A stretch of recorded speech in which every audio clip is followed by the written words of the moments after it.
Bonjour à vous. Ce qui est beau dans le slam, c'est qu'on y fait de belles rencontres artistiques et humaines. L'une des dernières belles rencontres que j'ai faites, c'est Audrey Gourdin, alias La Bombasse. Elle m'a envoyé l'un de ses textes, qu'elle dit elle-même magnifiquement bien par ailleurs. Je vous invite à aller l'écouter. Ce texte s'appelle Silence. Comment fait le silence s'il a envie de se taire, ou bien de faire grève, ou bien de s'exprimer?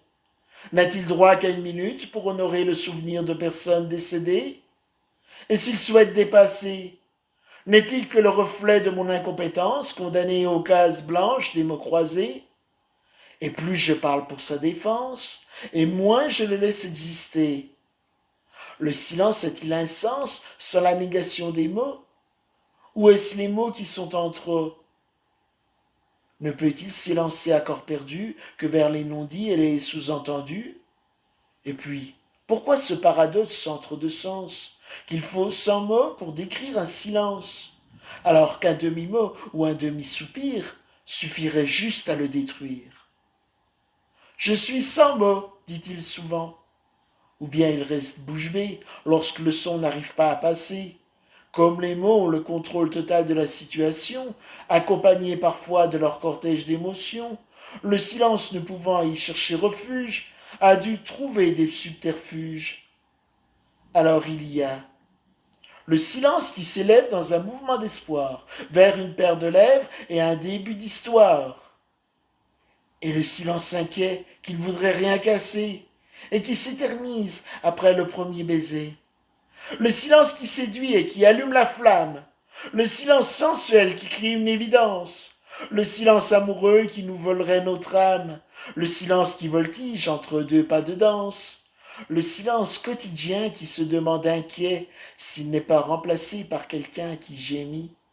Et le silence coupable qui ne veut rien cacher et qui en une seconde répond que c'est fini. Le silence partagé qui garde un lourd secret. Le silence protecteur qui ne veut pas blesser. Le silence apeuré qui nous ronge pour la vie. Le silence qui comprend entre deux vieux amis. Le silence méprisant qui construit des remparts. Le silence intuitif qui vit entre les lignes. Le silence lâcheté qui confirme le départ. Le silence imposé qui condamne les victimes. Le silence après Mozart qui est encore du Mozart. Le silence du tango qui est une forme d'art, le silence intérieur qui nous offre l'univers, et un silence curieux pour clôturer ses vers.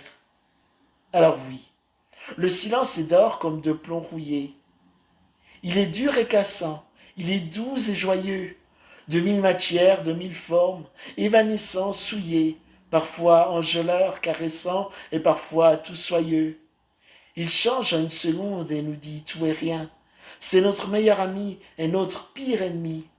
Il est de toute confiance quand on va chez le médecin, ou bien il nous accable à notre séance de psy. Ce milliard de silences qui nous isole ou nous unit.